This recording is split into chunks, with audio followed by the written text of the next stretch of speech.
حج جو ہے یہ ہوتا بیت اللہ میں ہے، لیکن قبولیت کی مہر مدینہ المنورہ میں لگتی ہے۔ مدینہ الرسول میرے آقا کا ایسا عظیم شہر ہے کہ جس شہر میں اللہ تبارک و تعالیٰ نے مکہ المکرمہ سے بھی ڈبل برکتوں کا نزول فرمایا، اور حضور علیہ الصلوۃ والسلام نے اللہ کی بارگاہ میں دعا کی، یا اللہ تو نے اپنے خلیل حضرت ابراہیم کی درخواست پر مکہ میں برکتوں کا نزول فرمایا، مجھ حبیب کی دعا پر مدینہ میں اس سے ڈبل برکتوں کا نزول فرما۔ اور اسی طرح حضور علیہ الصلوۃ والسلام نے ایک اور حدیث پاک میں آتا ہے، آپ نے ارشاد فرمایا، یا اللہ جس طرح تو نے ہمارے دلوں میں مکہ کو محبوب کر دیا تھا، اسی طرح مدینہ کو بھی محبوب کر دے، بلکہ اس سے بھی زیادہ محبوب کر دے۔ مدینہ کی فضیلت جو ہے میرے آقا نے مکہ المکرمہ سے بھی بڑھ کر بیان فرمائی ہے، اس لیے کہ اس شہر کی عظمت اور فضیلت کیوں نہ ہو، جس شہر کو، جس علاقے کو ہمارے نبی نے قیامت تک کے لیے اپنا مسکن بنانا پسند فرما لیا ہے۔ حضور تا صبح قیامت جس شہر میں آباد ہیں، تو اس شہر کی فضیلتیں خود زبان رسالت نے بھی بیان فرمائی ہیں، اور مدینہ کی فضیلتیں قرآن کے اندر خود اللہ تبارک و تعالیٰ نے بھی بیان فرمائی ہیں۔ جب میرے آقا ہجرت فرما کر آپ مدینہ المنورہ تشریف لانے لگے، تو چونکہ مکہ جو تھا میرے آقا کا پیدائشی علاقہ تھا، حضور کی ولادت مبارک بھی وہیں ہوئی، مکہ کی گلیوں میں میرے آقا نے بچپن گزارا، اور حضور علیہ الصلوۃ والسلام کی بہت ساری یادیں اس عظمت والے مکہ المکرمہ اس شہر کے ساتھ وابستہ تھیں۔ مکہ کو چھوڑنا کوئی آسان نہ تھا، لیکن مجبوریاں تھیں کہ وہاں کے رہنے والوں نے صحابہ کے لیے اور مسلمانوں کے لیے رہنا دشوار کر دیا گیا۔ وہاں کے رہنے والے مسلمانوں پر ظلم کرتے تھے، ہجرت کا حکم آ چکا تھا۔ ہجرت سے پہلے میرے آقا بیت اللہ کعبۃ اللہ کے سامنے گئے، اور جا کر حضور علیہ الصلوۃ والسلام نے کعبۃ اللہ کو یہ بات ارشاد فرمائی۔ حضور علیہ السلام نے فرمایا، اے بیت اللہ، اے اللہ کا گھر، پوری روئے زمین میں سے جتنے بھی شہر ہیں، سب سے زیادہ جو شہر مجھ محمد کو پسند تھا وہ مکہ تھا۔ فرمایا، اے مکہ، اے کعبۃ اللہ، اے اللہ کا گھر، اگر میری قوم مجھے یہاں سے جانے پر مجبور نہ کرتی، میں تجھے چھوڑ کر کبھی بھی نہ جاتا۔ یہ بات کرنے کے بعد ہمارے آقا نے دعا کے لیے ہاتھ اٹھائے، اور اللہ کی بارگاہ میں اس وقت جو دعا مانگی تھی اس کے الفاظ بڑے عظیم ہیں۔ میرے آقا نے عرض کی، یا اللہ پوری روئے زمین پر جو مجھ محمد کو شہر پسند تھا وہ مکہ تھا جہاں میں رہ رہا تھا، پوری روئے زمین کے پسندیدہ شہر کو اے اللہ میں تیرے حکم پر چھوڑ کر جا رہا ہوں، اب مجھ محمد کو اس شہر کی طرف روانہ فرما دے جو پوری روئے زمین کے شہروں میں سے سب سے زیادہ تجھ رب کو شہر پسند ہو، وہ مدینہ المنورہ ہے۔ اب دیکھو، مکہ میرے آقا کا پسندیدہ شہر اور مدینہ اللہ کا پسندیدہ شہر۔ لوگ کہتے ہیں تم مدینہ مدینہ کیوں کرتے ہو؟ اے ہم تو اللہ کی پسند میں اپنی پسند کو گم کرتے ہیں۔ اللہ کو جو شہر پسند تھا، جس شہر کی طرف اللہ نے اپنے محبوب کو روانہ فرمایا، وہی مدینہ المنورہ ہے۔ حضور نے دعا مانگی، جو سب سے بہتر شہر تھا، اپنے محبوب کو اللہ نے اسی شہر کی طرف روانہ فرما دیا۔ یہ اللہ کی پسند ہے۔ اسی طرح جب حضور ہجرت فرما کر مدینہ شریف میں تشریف لائے، بعض مسلمان ایسے تھے جو بڑھاپے اور کمزوری اور بیماری کی وجہ سے ہجرت نہیں کر سکتے تھے۔ مسلمان تھے، جی چاہتا تھا کہ ہجرت کریں، لیکن صحت ساتھ نہیں دیتی تھی، بڑھاپا ساتھ نہیں دیتا تھا۔ انہوں نے کیا کیا؟ چند دن تو حضور کے بغیر مکہ میں ٹھہرے رہے، اس کے بعد ان کی آنکھوں سے آنسو روانہ ہو گئے۔ انہوں نے کہا کہ ہم اس شہر میں نہیں رہیں گے جس شہر کو اللہ کے محبوب نے چھوڑ دیا، ہم بھی ہجرت کریں گے۔ کیا ہوا کہ ہم بیمار ہیں، کیا ہوا ہم کمزور ہیں، اگرچہ ہمیں راستے میں موت بھی آ گئی، لیکن ہم اس شہر کی طرف ضرور جائیں گے جس شہر کی طرف اللہ کے رسول نے رخت سفر باندھ لیا ہے۔ تو ان صحابہ نے اپنے رشتہ داروں کو بلایا، اپنے بیٹوں عزیزوں کو بلایا اور کہا کہ ہمارے لیے سواری کو تیار کیا جائے۔ سواری تیار ہو گئی، کہا کہ ہمیں سواریوں پر باندھ دیا جائے اور ہماری سواریوں کا رخ مدینہ المنورہ کی طرف کر دیا جائے، ہم یہاں سے روانہ ہو جاتے ہیں، اپنا سب کچھ اللہ کے حوالے کرتے ہیں۔ اب ان میں سے کچھ وہ بھی تھے جن کو راستے میں موت آ گئی، مکہ کو چھوڑا مدینہ کی طرف روانہ ہے، راستے میں موت آ گئی، ان کا ذکر اللہ نے سورۃ النساء قرآن میں فرمایا، اور اللہ نے جن الفاظ کے ساتھ ذکر فرمایا ان الفاظ کا مزہ لینا۔ اللہ تبارک و تعالی نے سورۃ النساء میں ارشاد فرمایا من یخرج من بیتہ مہاجرا الی اللہ، وہ لوگ جو اپنا گھر چھوڑ کر اللہ کی طرف چل پڑے تھے، گئے کہاں تھے، کس راستے پر تھے، مدینہ کی طرف، لیکن اللہ نے جو قرآن میں ذکر کیا پہلے اپنا نام لیا، حالانکہ اللہ کا شہر اور اللہ کا گھر تو مکہ ہے اور وہ مکہ کو چھوڑ کر مدینہ کی طرف جا رہے ہیں، لیکن اس آیت کے اسلوب سے یہ بات معلوم ہوتی ہے کہ مکہ سے بھی بڑھ کر جس شہر سے ہمارے رب کو محبت ہے وہ مدینہ المنورہ ہے۔ اللہ نے فرمایا من یخرج من بیتہ مہاجرا الی اللہ، وہ لوگ جنہوں نے مکہ کو چھوڑا، اپنے لیے ہجرت کا پختہ ارادہ کیا اور ہجرت کرتے ہوئے اللہ کی طرف روانہ ہو گئے۔ تو مدینہ شہر کو اللہ نے اپنا شہر قرار دیا، اور جو مدینہ کی طرف آئے اللہ نے یہ کہا کہ وہ خود مجھ رب کی طرف آ رہا ہے۔ یہ ہے مدینہ کی عظمت۔ اسی طرح بعض لوگ جو کمزور ایمان والے تھے یا منافقین تھے، انہوں نے میرے آقا کے حکم پر ہجرت نہ کی، مکہ کو نہ چھوڑا، صحابہ ہجرت کر کے مدینہ کی طرف روانہ ہو گئے، میرے آقا بھی مدینہ المنورہ کی طرف تشریف لے آئے، لیکن کچھ لوگ جو ایمان کے داعی تو تھے لیکن انہوں نے ہجرت والا حکم نہ مانا اور مکہ میں رہ گئے، ان کو اپنی اولاد عزیز تھی، اپنے رشتہ دار عزیز تھے، اپنا مال و دولت، اپنی جائیداد، اپنی زمینیں عزیز تھی، اس بنا پر انہوں نے جب مکہ کو نہ چھوڑا اور ان کی موت جب مکہ میں واقع ہوئی، انہوں نے مدینہ کو جب پسند نہ کیا۔ اس کا ذکر بھی اللہ نے قرآن میں فرمایا، اللہ نے ان پر عتاب کرتے ہوئے، ناراضگی کا اظہار فرماتے ہوئے اللہ نے بڑی پیاری بات فرمائی، اللہ نے فرمایا الم تکن ارض اللہ واسعہ، وہ لوگ جو مکہ میں مر رہے ہیں کیا ان کے لیے اللہ کی زمین وسعت والی نہ تھی؟ علماء نے لکھا، مفسرین نے لکھا، یہاں پر ارض اللہ سے مراد مدینہ المنورہ ہے۔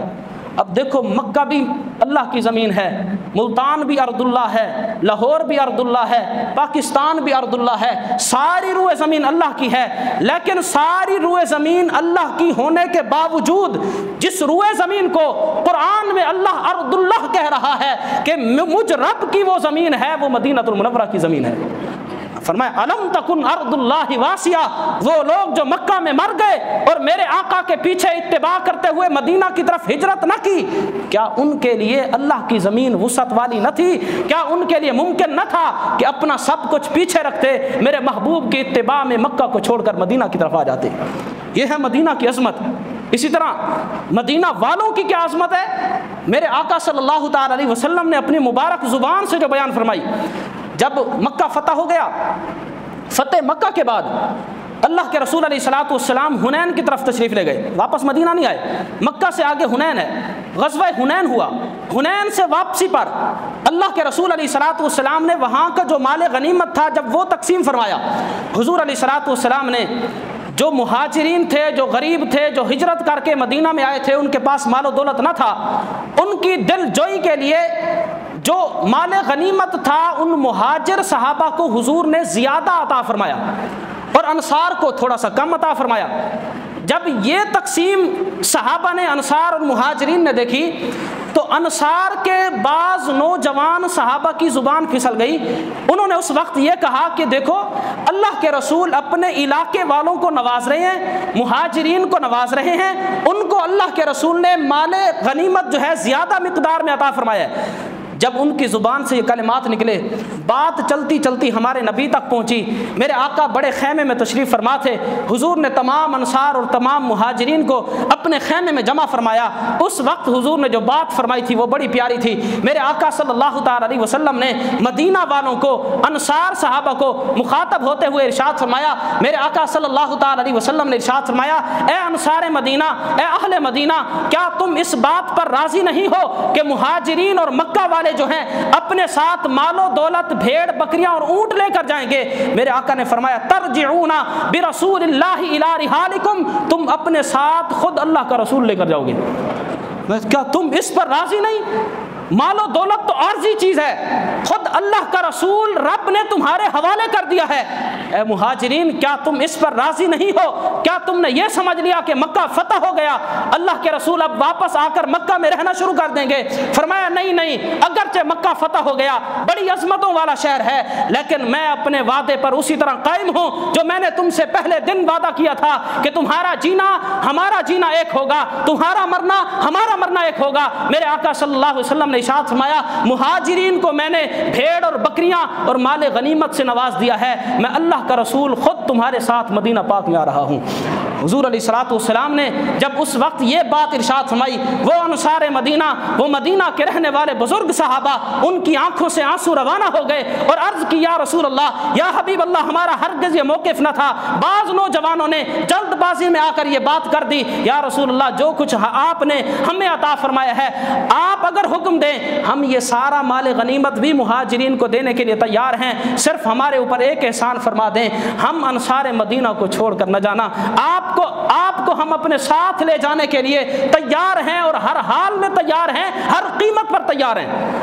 تو میرے آقا صلی اللہ تعالی علیہ وسلم نے باقاعدہ مدینہ المنورہ میں اپنی موجودگی کا انصار مدینہ کو اس طرح حضور علیہ الصلوۃ والسلام نے احساس دلایا کہ میری موجودگی تمہارے لیے کتنی باعث برکت ہے۔ جب میرے آقا مدینہ میں ہوں گے، وہ یثرب کی زمین، جس زمین پر جو جاتا تھا بیمار ہو کر واپس آتا تھا، لیکن میرے آقا جب حضور علیہ الصلوۃ والسلام وہاں پر تشریف لے کر آئے، حضرت بلال جب بیمار ہوئے، حضرت صدیق اکبر جب بیمار ہوئے، میرے آقا نے دعا کے لیے ہاتھ اٹھا دیے، یا اللہ یہاں کی ساری بیماریوں کو کسی اور مقامات کی طرف منتقل فرما دے، مدینہ کو ہمارے لیے اسی طرح محبوب کر دے جس طرح تو نے ہمارے لیے مکہ کو محبوب کیا تھا، بلکہ اس سے بھی زیادہ محبت ہمارے دلوں کے اندر مدینہ المنورہ کی ڈال دے۔ یہ حضور کی دعائیں ہیں۔ میرے آقا نے مدینہ کے لیے اتنی زیادہ برکتوں کی دعائیں فرمائی۔ دیکھو ایک حدیث میں آتا ہے، حضور علیہ الصلوۃ والسلام نے ارشاد فرمایا مسجد قباء کی 2 رکعتیں، جو شخص جا کر پیدل جائے اور جا کر مسجد قباء میں 2 رکعت نماز ادا کرتا ہے، اللہ تبارک و تعالیٰ اس کو عمرہ کرنے کا ثواب عطا فرماتا ہے، اور جو شخص میری مسجد نبوی کے اندر 2 رکعت پڑھ لیتا ہے، اللہ اس کو حج کرنے کا ثواب عطا فرماتا ہے۔ دیکھو حج اور عمرہ میرے آقا نے مدینہ میں کھول دیا، حج بھی وہیں ہو رہے ہیں۔ اسی وجہ سے اعلیٰ حضرت نے فرمایا تھا نا، حاجیو آؤ چلو شہنشاہ کا روزہ دیکھو، کعبہ تو دیکھ چکے، اب کعبے کا کعبہ دیکھو۔ جس شہر میں آ کر بروز قیامت، جب قیامت قائم ہوگی، کعبہ مکہ کو چھوڑ کر مدینہ المنورہ میں آ کر حاضری دے گا، وہ شہر مدینہ ہے۔ حدیث پاک میں آتا ہے، در منصور اور دیگر کتابیں اٹھائیں،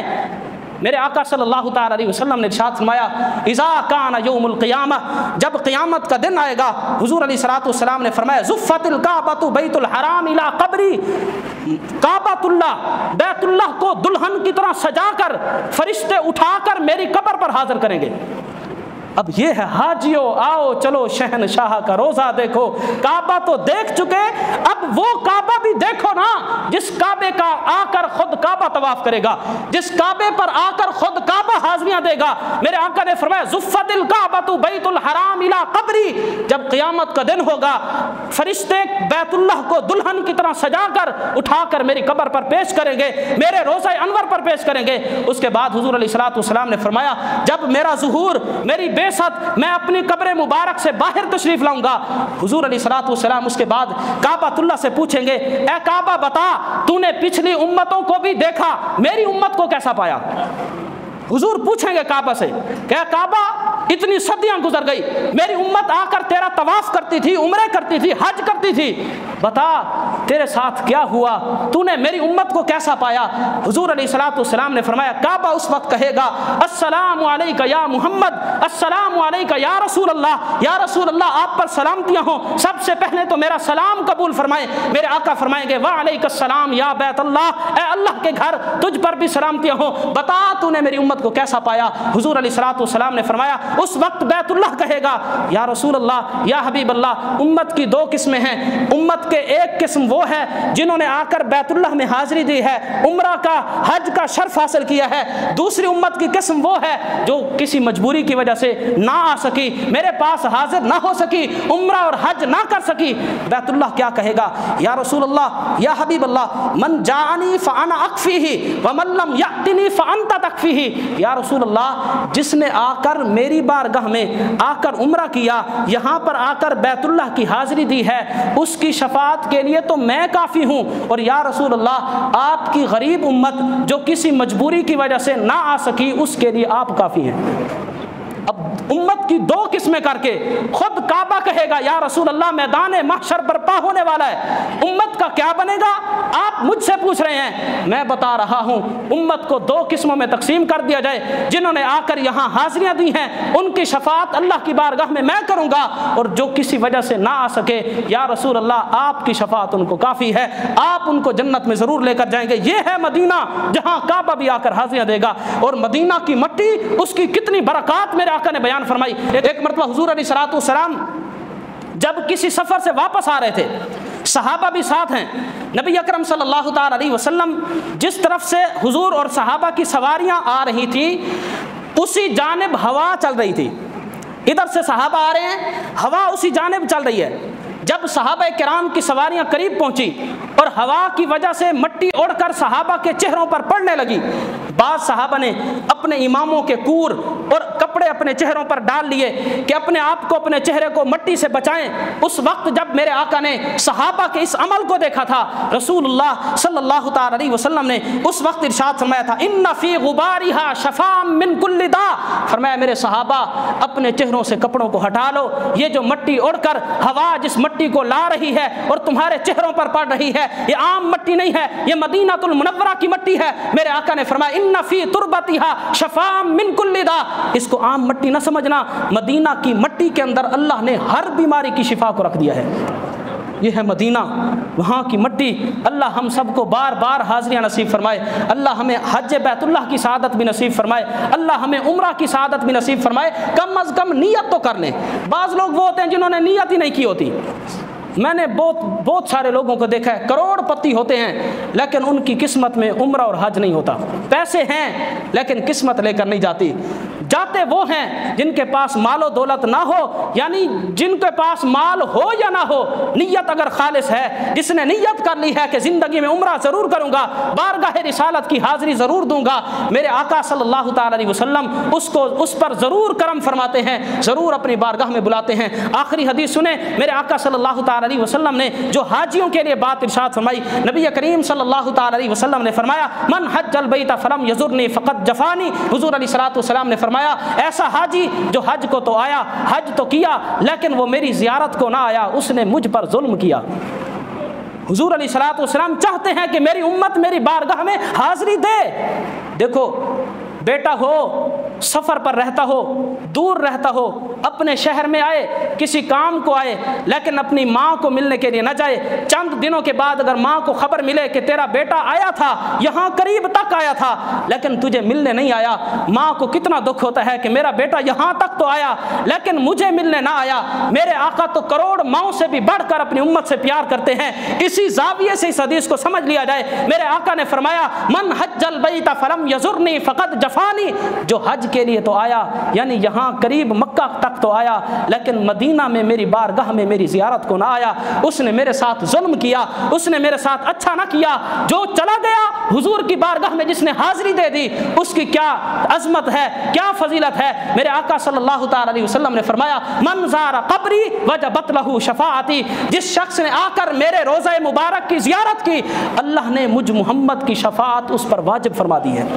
میں ضرور اس کی شفاعت فرماؤں گا۔ یہاں پر شیخ عبدالحق محدث دہلوی فرماتے ہیں اس حدیث پاک اور اس شفاعت سے مراد یہ نہیں ہے کہ صرف اسی کی حضور شفاعت فرمائیں گے جو مدینہ میں گیا، حضور تو ہر امتی کی شفاعت فرمائیں گے، لیکن خاص شفاعت جو اللہ کے رسول اس شخص کو عطا فرمائیں گے جو مدینہ پاک میں جا کر حاضری دے آیا، وہ شفاعت یہ ہے مدینہ کی حاضری کی وجہ سے وہ جنت میں تو پہنچ جائے گا، حضور شفاعت فرما کر اس کے جنت کے درجات بلند فرما دیں گے۔ تو مدینۃ المنورہ کی حاضری بہت عظمت والی حاضری ہے۔ اللہ تبارک و تعالی ہم سب کو یہ حاضری نصیب فرمائے۔ ایک منٹ بیٹھیں، ایک مسئلہ ضروری ہے، وہ مجھے یاد آ گیا۔ آج ذی القعدہ کی آخری تاریخ ہے۔ آج رات چاند نظر آ جائے گا، یا آج نظر نہ آیا تو کل نظر آ جائے گا۔ میرے آقا صلی اللہ تعالی علیہ وسلم نے ارشاد فرمایا کہ جو شخص قربانی کرنے کا ارادہ رکھتا ہو، جب ذی الحج کا چاند نظر آ جائے، ذی الحج کے پہلی تاریخ سے لے کر قربانی کرنے تک، عید الاضحیٰ کی صبح تک، اس کو چاہیے کہ اپنے ناخن اور اپنے بالوں کو نہ چھیڑے۔ تو آج کا دن ہے آپ کے پاس، آج اگر چاند نظر آ جاتا ہے تو آج کا دن ہے، اگر آج نظر نہیں آتا تو کل کا دن بھی ہے۔ آپ اپنی حجامت شجامت کروا لیں، اپنے ناخن وغیرہ ترشوا لیں۔ یہ 10 دن اگر کوئی شخص اس نیت کے ساتھ اپنے ناخن اور بالوں کو نہیں ترشواتا کہ یہ ادا حاجیوں کی ادا ہے، وہ لوگ جو حج پر ہیں حالت احرام میں اپنے بال نہیں ٹوٹنے دیتے، اپنے ناخن نہیں کاٹتے، یہ ادا دراصل حاجیوں کی ادا ہے۔ جب یہاں پر رہنے والا شخص اپنے آپ کو حاجیوں کی ادا کے اندر محو کر لے گا تو اللہ تبارک و تعالیٰ ایسے بندے سے بھی محبت فرماتا ہے۔ اور اسی طرح ایک اور حدیث سنیں، حضرت سیدنا عبداللہ ابن عمر رضی اللہ تعالیٰ عنہ ارشاد فرماتے ہیں، جو شخص قربانی کا ارادہ نہ بھی رکھتا ہو، یعنی اس پر قربانی واجب نہ بھی ہو، انشاءاللہ اگلی جمعے ہم قربانی کے متعلق بیان کریں گے، جس پر قربانی واجب نہ ہو، قربانی نہ کر رہا ہو، اگر وہ بھی ان چیزوں کا اہتمام کر دے تو اللہ تبارک و تعالیٰ اس کو قربانی کرنے کا اجر و ثواب عطا فرمائے گا۔ تو کل ذی الحج کا چاند نظر آ جائے گا، یکم ذی الحج سے لے کر عید والے دن تک، ان 10 دنوں کے اندر آپ اپنے بال اور ناخن وغیرہ کو اگر نہیں چھیڑیں گے تو میرے آقا صلی اللہ تعالی علیہ وسلم نے اس ادا کو پسند فرمایا ہے۔ اللہ تبارک و تعالیٰ عمل کرنے کی توفیق عطا فرمائے۔